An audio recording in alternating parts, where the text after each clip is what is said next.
ازيكم يا حلوين؟ عاملين ايه؟ يا رب تكونوا في احسن حال واحسن صحه وعافيه يا رب. النهارده هنعمل جوله كده في شيرين ابلر، معقل المصريين هنا في المكان ده والعرب بشكل عام. هناخد جوله كده سريعه في شيرين ابلر بشكل عام، وهفرجكم على الاسعار وهفرجكم على الاماكن. بصوا هفرجكم على الاماكن وهنتفرج على وهنقارن بين الاسعار بينها وبين عندنا هناك المحلات اللي حوالينا. بصوا زحمه ازاي، بصوا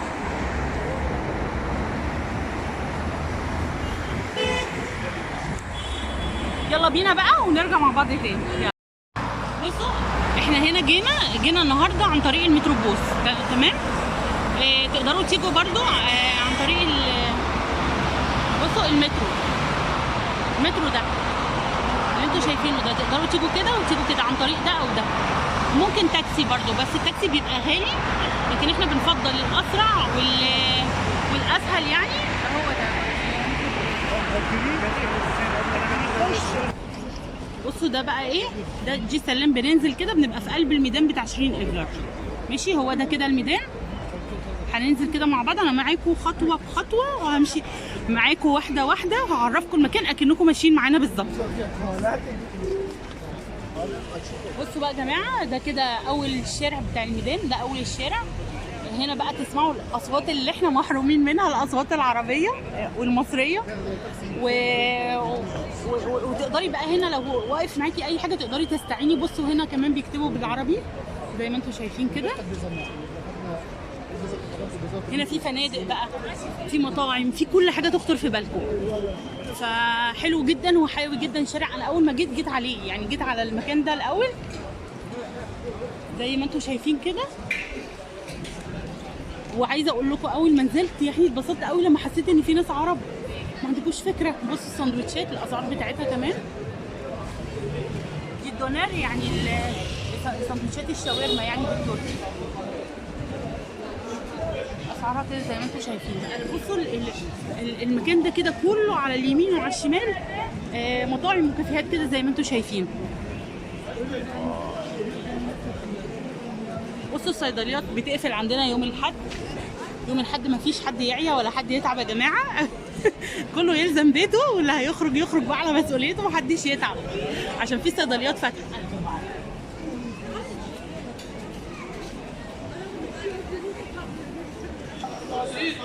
بصوا ده مكتب الصرافه زي ما انتم شايفين. الدولار النهارده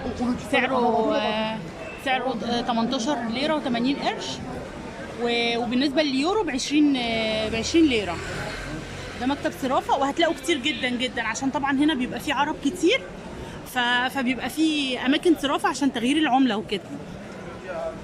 ده بقى يا جماعه الشارع ده كده تخصص اوتيلات، يعني كله فنادق علشان الناس اللي بتنزل سياحه بتنزل هنا. والشارع ده مشهور، يعني مشهور جدا بالفنادق والحاجات دي. وبعدين مليان بقى مليان شوك ومليان برضو الحاجات الخدميه بقى اللي هو شوك وايس دير وبيم. منين ما تمشوا هتتلاقوا الحاجات دي دايما، يعني عشان تخدم المكان وتخدم الناس يعني الناس اللي موجوده. بصوا احنا اول ما بننزل طبعا بنبقى محتاجين اي شريحه او محتاجين اي خطوط، فبيبقى موجود هنا في المكان ده، لان اللي موجود هنا عرب فبيحتاجوا الحاجات دي، فدي موجوده هنا برضو بسبب السبب ده يعني.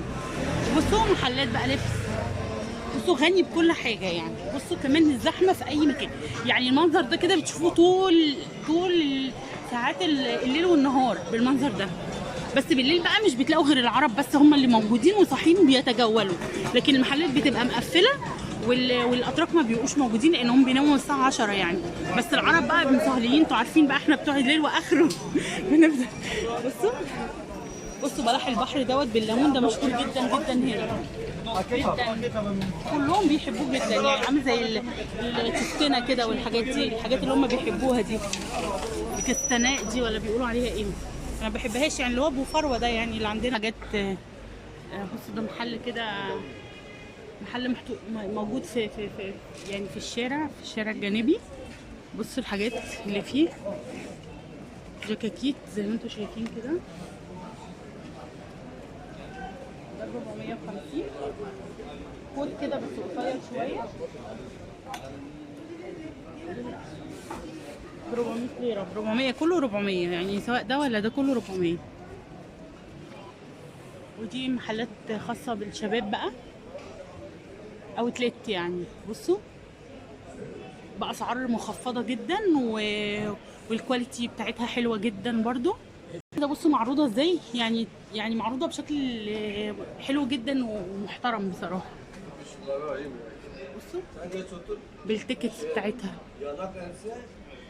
حتى شوزات التقومه بقى على بعضها.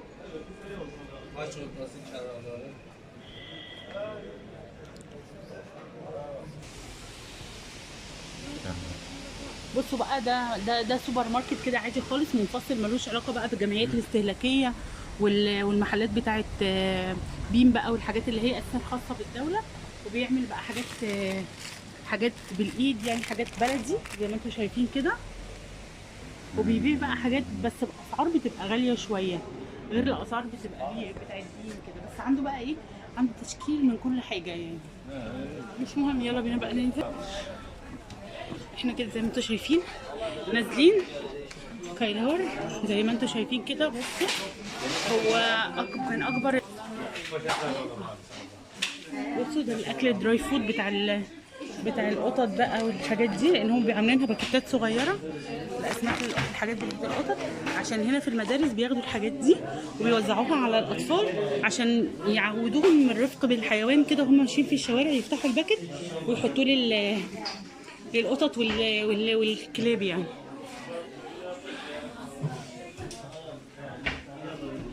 دي بقى الشامبوهات بقى والحاجات دي. احنا مش يعني هناخد لقطات كده، لقطات. بصوا عامل ازاي، هايل بصراحه. بصوا جيف دوت اللي انا بستخدمه حلو جدا.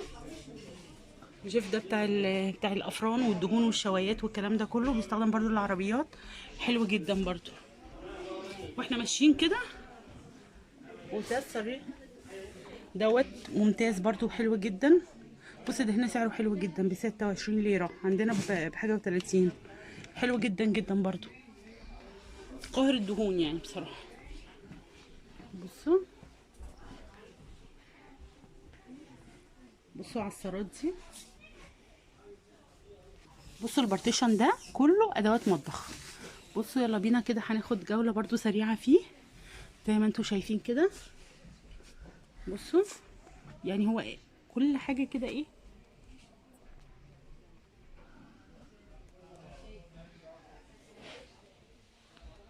بصوا دي الصفايات، المكاييل بقى والحاجات اللي بصوا دي اقماع، ودي يعني صفايه في قلب القمع نفسها. عايزين ايه، عايزه اسرع شويه عشان الحاجات بتاعت بقى التورتات الصغيره، الكب كيكس، الحاجات دي كلها، سكاكين التورته. البارتيشن ده كده يعني خاص بالحاجات بتاعت الحلويات والبسكوتات والمعجنات والحاجات دي زي ما انتم شايفين كده. بصوا القطاعات شكلها عامل ازاي، اشكال والوان، حاجات بصراحه في منتهى الطعامه والجمال. واسعارها زي ما انتم شايفين ب 15 ليره. الباكيت ده فيه 3، ده 34. بصوا شكله عامل ازاي، اشكال والوان. بصوا دي قطعات بقى العجين. بصوا الفراده، ايه ده الفراده اهي، بس برضو تقيله مش خفيفه زي اللي عندي في مصر. بصوا دي بتاعت الليمون زي ما انتم شايفين كده. بصوا قطعات السابليه، قطعات السابليه الناس المهتمه بالمعجنات كده، زي كورنيهات اهي موجوده وسعرها 35.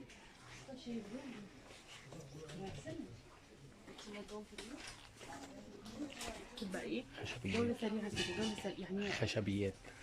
بصوا الخشبيات بقى، المعالق بقى اشكال والوان بقى بالاحجام بتاعتها، بالمكاييل بقى سعرها 7 ليره.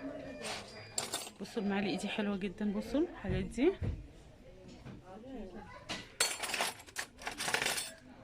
بصوا الحاجات المعدن، ودي الحاجات الخشبيه برضو زي هنا.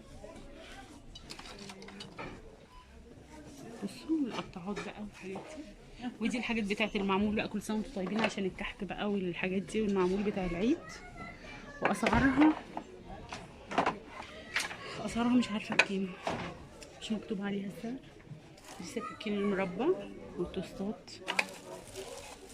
الحاجات دي الخاصه بالجبنه، التقومه بتاعت الجبنه والحاجات دي بتاعت طقم الفطار يعني. بصوا سعرها 88 ونص، ب 52 ونص.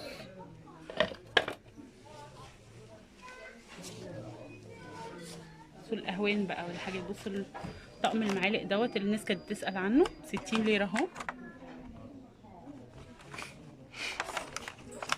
وده للسكاكين، ستاند كده للسكاكين.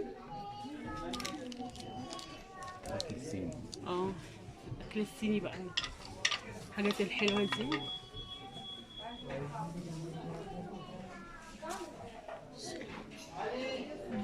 بصوا بقى الحاجات السيليكون بقى، فرش بقى وسباتيولات والحاجات بتاعت الشيالات البطاطس بقى والمكرونات والحاجات دي كلها. بصوا اسعارها 26 32 35 على حسب الشكل وعلى حسب الكواليتي بتاع الحاجه. ودي قطعات برضو شكلها حلو جدا، جديده كده زي ما انتم شايفين، بتقطعي وتحطي، تقطعي وتحطي، يعني تقطعي كده وتحطي اشكال برضو.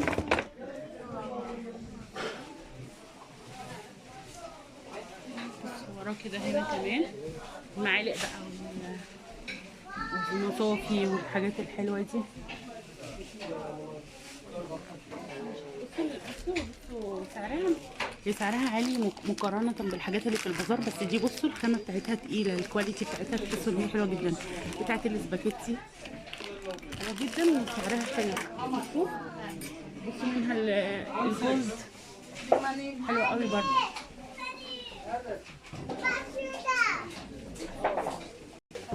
ده ممر لعب الاطفال بقى، بس انا يعني حاسه ان انتوا هيعجبكم اكتر الجوله في الحاجات الخاصه بالمطبخ، لكن كل البارتيشن ده كله للعب الاطفال كده زي ما انتوا شايفين كده. اللمبات بقى والحاجات الشياكه اللي انتوا شايفينها دي برضو للعرض. بصوا دي كده سكريه، ودي برضو زي ما انتوا شايفين كده. بصوا الحاجات الشياكه، حاجات قمر قمر قمر. بصوا دي بقى الحاجات المعتاده خالص، 26 ليره. لكن دي بقى الحاجات دي بصوا اسعارها عامله ازاي، في منها اشكال والوان.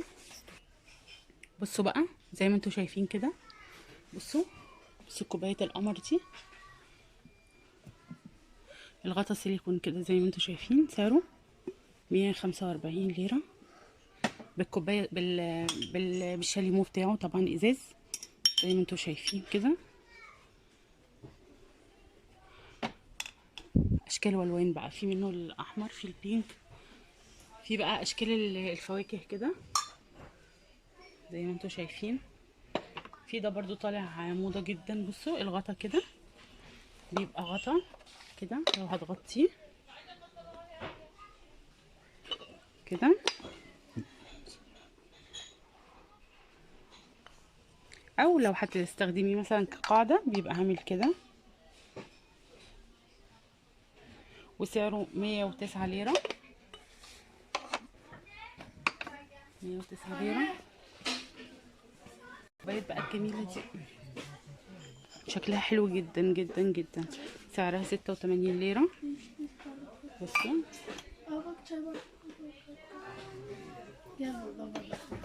ده منظر تاني برضو. ودي الاحرف بقى، حرف الت والكي والجي، كوب بقى عاديه خالص معتاده. وفي برضو دي حلوه قوي برضو،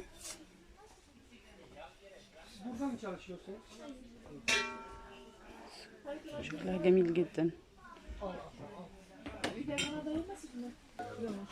بصوا البايركس ده برجان 50 ليره زي ما انتوا شايفين،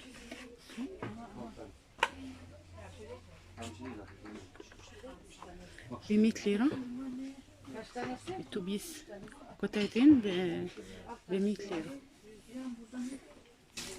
بصوا المرايات دي بقى حمكم الله، سعرها 60 ليرة. دي الحاجات اللي بتتحط مثلا في الصالونات كده، وبتتحط فوق السراير برضو في اوض النوم، بتبقى شكلها حلو جدا. سعرها 60 ليرة. بصوا اطقم بقى بصوا بصوا الاشكال والالوان يا جماعه عامله ازاي. بصوا اطقم التوابل كمان. احنا شفنا اطقم التوابل كده في الافيميل اللي انا صورته لكم قريب. بصوا دوت، بصوا اطقم التوابل عامله ازاي. 1000 جنيه. بصوا ده الكارو ده، بصوا عامل ازاي، حلو جدا. بصوا ده، بصوا ده حلو ازاي. هو بصراحة كله حاجات بتغلي. خشبيات بقى هنا.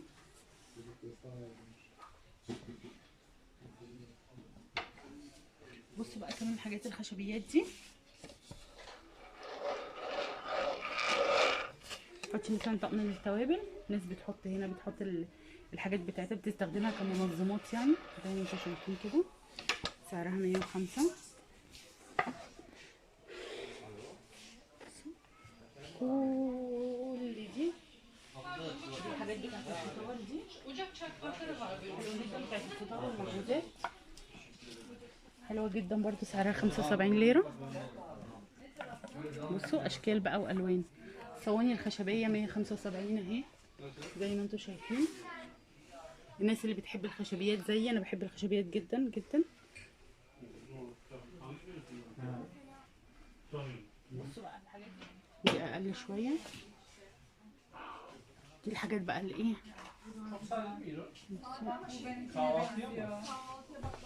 الحاجات بتاعت العيش برضو، العياشات مكتوب عليها اكمل. دي اطقم بقى الفطار، الحاجات بتاعت الزواتين بقى او مقرمشات، الحاجات الخاصه بالسهرات بقى والحاجات الحلوه دي زي ما انتوا شايفين كده. بصوا هنا اطقم توابل برضو كلها خشبيه. بصوا 600 ليره. الاسعار طبعا ولعت نار يعني. اول ما جينا ما كانتش الاسعار كده خالص يعني بصراحه.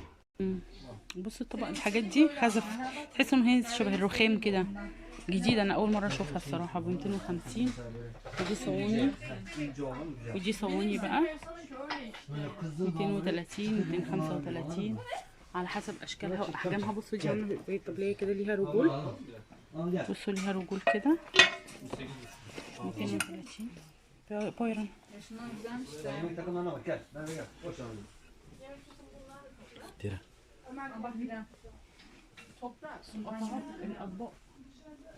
الاطباق يعني ماشي وخلاص. خلاص. ممكن تعمل للمكان كله كده حكايه كده. حلو جدا.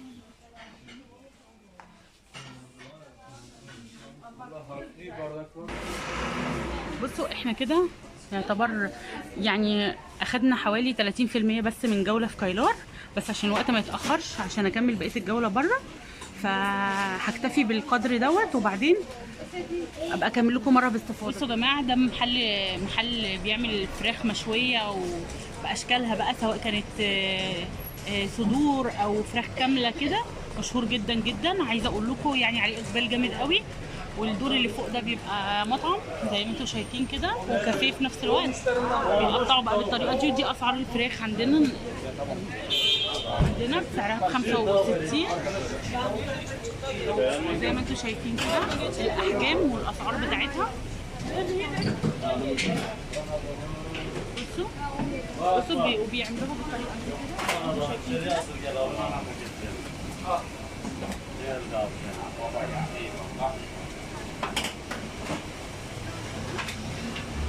طريقه نظيفه، بيقدموها بالعيش ده معاها، وبيحطوا معاها التوابل بتاعتها بنفس الطريقه كده زي ما انتم شايفين. ناس نضيفه جدا واسلوبهم حلو جدا جدا مع الناس. زي ما انتم شايفين حاجات كده زي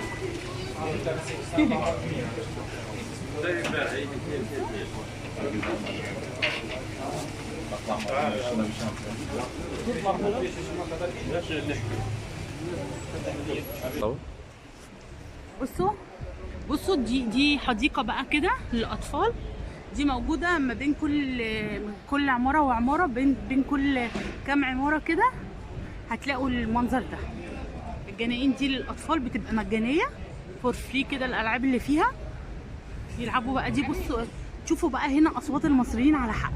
يعني أنا أول ما جيت هنا اتعرفت على ناس بالهبل هنا، يعني ما كنتش مصدقة نفسي والله. وفي هنا كافيه، فين الكافيه اللي كان هنا اللي كان فيه الشباب المصريين برضو على طول يشغلوا عمرو دياب. بصوا يشغلوا بقى عمرو دياب والاغاني المصريه بتاعتنا، تحسي ان انت فعلا فعلا في مكانك، يعني مش غريبه. بصوا بقى الالعاب، بصوا الالعاب بيبقى شكلها عامل ازاي، حلوه جدا. الاطفال بيستمتعوا جدا جدا بقى. ممكن تجيبي لهم بقى وانت بتقعدي بتستنيهم هنا على الكراسي كده اللي زي كده. عايزه تجيبي اي حاجه تكاوي من المحلات اللي من ورا، بتجيبي اللي انت عايزاه. هنا في كذا كافيه برده، ممكن تجيبي طلباتك، او ممكن حد بيطلع يجيب لك اللي انت عايزاه، تقولي له انا طالبه كذا وكذا كذا، وتشاوري له انا قاعده هنا فيطلع لك حاجتك. بصوا بقى هنا دي حاجه عامله شبه باسكت الزباله الكبير، بس بصوا هنا، بصوا الحاجات الخاصه بالكراتين،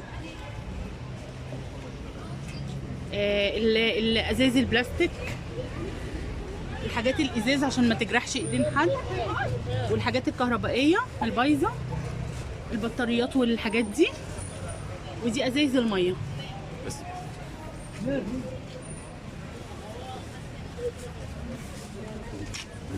ودي بقى عشان الهدوم، يعني اي حد عنده هدوم مثلا عايز يستغنى عنها يحطها هنا بشكل لائق، يعني بحيث ان لو حد هنا عامل لكم خصومات بنسبه 50% على الحاجات دي. يعني دي بصوا سعرها، بصوا سعرها 490، نصها بالظبط تاخدي البيجامات. الموديلات بقى اللي انتوا شايفينها دي، هو بشكل عام كل حاجه عليها اسعارها بتنزل للنص كده زي ما انتوا شايفين. يبقى نزل فوت وير دي بتبقى برضو نزل عليها اندرين ايفيد، نزل عليها برضو. بصوا شكلها شيك جدا ازاي، حاجات في منتهى الجمال والشياكه بصراحه. حتى البيجامات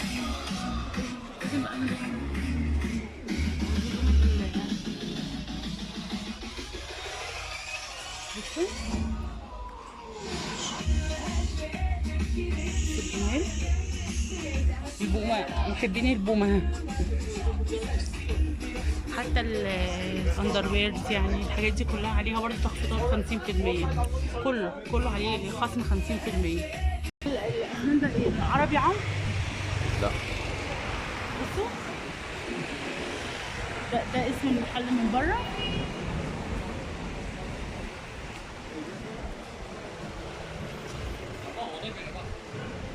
لسه مستمرين ومكملين، خليكم معانا لاخر الفيديو هتشوفوا حاجات حلوه جدا هتعجبكم. بصوا هو كان في هنا كافيه اسمه محطة مصر، احنا كنا بنيجي على طول نقعد هنا نشرب ونشوف بقى ناس مصريين وكده ونسمع ناس مصريين، بس معرفش جينا النهارده لقيناه قافل. مش عارفه بقى هو قافل عشان النهارده الحد ولا هو خلاص قفل بشكل عام بقى، مش عارفه افيدكم بصراحه. بس دي من ضمن الحاجات برضو اللي كانت مشهوره قوي هنا في شيرين ايفلر بالنسبه للعرب، يعني ملتقى العرب هنا. بصوا بقى ده شارع اسمه شارع محمود بيك هنا في تركيا. التقاطع ده كل دي محلات تجاريه، بس اللي بيميز بقى الشارع ده زي ما انتم شايفين كده لبس السهرات بقى، الفساتين بتاعت الافراح كلها زي ما انتم شايفين. بصوا في كل مكان، سامعين طبعا اصوات العرب منوره ومجلجله في كل مكان. يا رب دايما، يا رب دايما.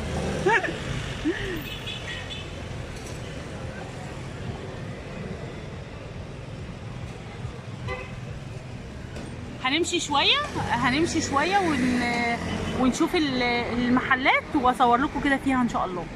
خليكم معايا. بصوا بقى ده حلاق بقى يا جماعه زي ما انتم شايفين كده، اللي قاعد بيسبسب شعره ده. قاعدين بقى كده ايه يعني، وكاتب لك الاسعار الساتش ب 55 و 35. سكال ده اللي هو يعني تقريبا بقى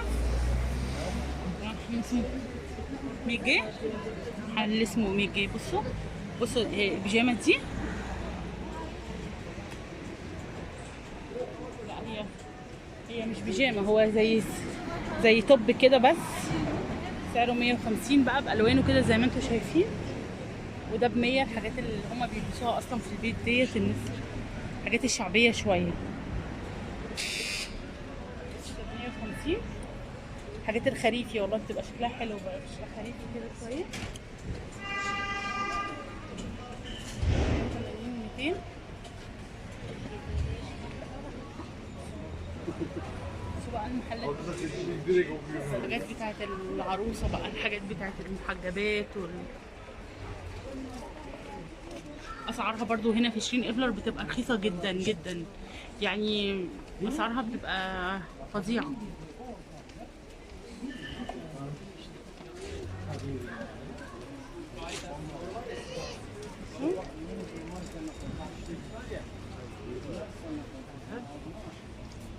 زي ما انتم شايفين كده المحل بيكتظ الشارع بيكتظ بالناس. بصوا ده محل لنسخ المفاتيح،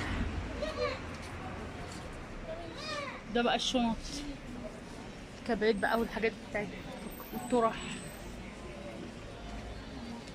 دي اسعارها 100 ليره، دي اسعارها 100 ليره، ودي اسعارها 80. حاجات شعبي يعني.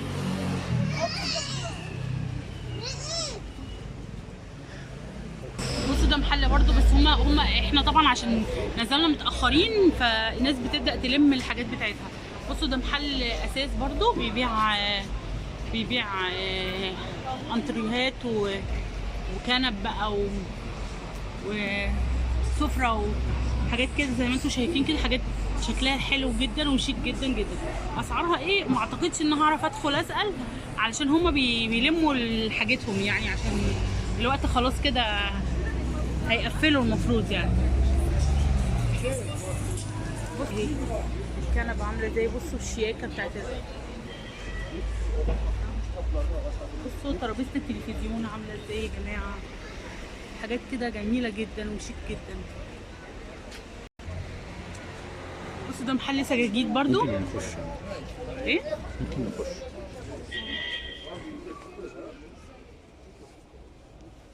محل سجاجيد وبيبيع بعض قطع الاساس، وبيبيع برضو سراير زي ما انتم شايفين. تمام. السجاجيد شكلها عامل ازاي، بصوا ده ما بيزحلقش يعني، اشكال بقى، اشكال كده زي ما انتم بصوا. ده خفيف حلوه جدا. بصوا السراير، طقم الانتريه بقى انت هنا ممكن زي ايه تعملي عموله باللون اللي انت عايزاه، يعني تختاري اللون اللي انت عايزاه بالكوشنز بتاعته بكل حاجه بيعمل لك. بصوا الترابيزه بتاعته دي بتاعته وبتوطى زي ما انت عايزه.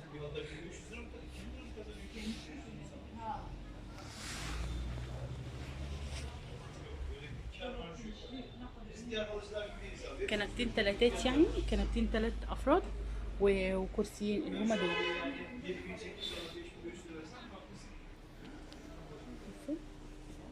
سراير بقى زي ما انتوا شايفين كده، تجمع كده الناس بتغني كده ومبسوطين قوي. من ضمن الحاجات اللي بتعجبني قوي صراحه هنا في الميادين بتاعت تركيا الواسعه يبقى في الناس الحلوه دي، التجمع الحلو ده اللي بيبقى بالفرقه الموسيقيه. هنشوف مع بعض.